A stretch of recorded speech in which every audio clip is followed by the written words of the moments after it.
Hey guys, what's going on? This is Tom with the Strength Agenda. We're going over some of these Q&A videos for you guys. Thank you everybody who submitted questions and had all sorts of comments and feedback and stuff like that. I really appreciate those kinds of things because that's what keeps these videos going. Hold on, let me turn that down. Sorry. One of the big ones I got multiple questions on this, was talking about seminars and pretty much in a non-PC way, how to wade through the BS of the plethora of seminars out here. So we're going to tackle this one. Hopefully I don't offend anybody, and if I do, tough. This is the truth.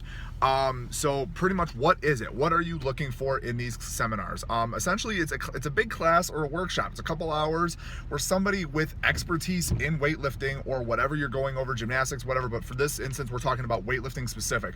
The snatch, the clean and jerk, maybe the squat, maybe programming, coaching, something along those lines, but they have expertise in that field and they are sharing that knowledge with you. That is the purpose of the class or the workshop or the seminar, is they are sharing their expertise with you.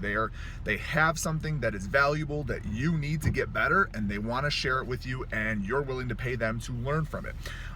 Problem is, in this day and age, there's an oversaturation in the market. I know when I first got started in 2012, there was only really a couple people that did weightlifting seminars. John North is the first one to come to mind. I remember watching the first Attitude Nation cert go on at California Strength. So that was one that started right back in 2012. But now you look at it and it seems like everybody is doing a seminar and everybody is charging X, Y, and Z, and they have the secret to getting you better at the lifts. I don't know how much of that is actually true, because I don't know 9 out of 10 of these people putting on these seminars. But a lot of the posts that I'm seeing for them are people saying that national qualifier, national level lifter. Here's a little, I'm going to stop right there for a second. No offense, but that does not qualify you to teach the lifts, qualifying for nationals. In one weight class alone, I believe the 94s, a year or two at nationals, we had over like almost 100 lifters in just one session. That might be a slight exaggeration, but you know what I'm saying. Like, we're getting, 500-600 lifters at these competitions. Not every one of them is qualified to teach you about the lifts. So using national level lifter as a qualification or as a credential doesn't quite cut it anymore, in my opinion. There needs to be a little bit more, to what you bring to the table besides the fact that you qualified for a national meet. Another like red flag that I see on these things, these posts and these advertisements, is the demo. Here's another thing that I see. If the demo is the biggest draw to the seminar, it's probably not worth your time. When I go to a seminar or I do a workshop or anything like that, I don't demo. The reason I don't demo is you are paying me to coach you and work with you. You are not paying me to watch me work out. I can start a Facebook Live. I can do an Instagram Live for that. I don't need you to pay me to work out. I can do that very well on my own. So if the demo is a big emphasis of that seminar, you might want to, do a little more fact check and do a little bit more research on that end. Okay. The next thing is the credentials of the individual. What have they done? Qualifying for nationals, okay, good. What kind of lifts have they hit? How consistent are they on the national level? Have they made any international teams? Those are all things you need to take into account when looking at their credentials of what have they done. Do they coach athletes? That's kind of a big deal. If you're trying to coach other people, working with athletes might be a place you want to start in your own little small community before you expand out into the rest of the country. How have those athletes done? Have they progressed? Have they gotten injured? Are they getting better? Are they staying the same? Like, what's the deal with the athletes they've actually worked with? That's going to be a good telltale sign whether the seminar is worth anything.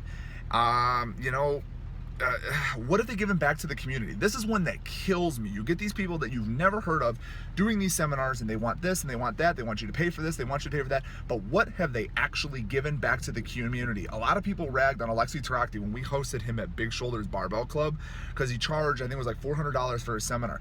But what people don't understand is he gives out a ton of free content on his YouTube page, on his articles and programming, and never asks for a cent in return. All he asks is that if you want to attend a seminar, you pay his fee, and it's essentially to get him over here to do the seminar. So what has that individual given back to the community? What have they done something to just help? Do they want to just genuinely help, or are they in it just to get a little bit of cash in their pocket and profit off of you, essentially?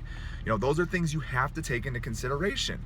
The other thing is have they taken the time to go out and coach or learn from different coaches or work with other people?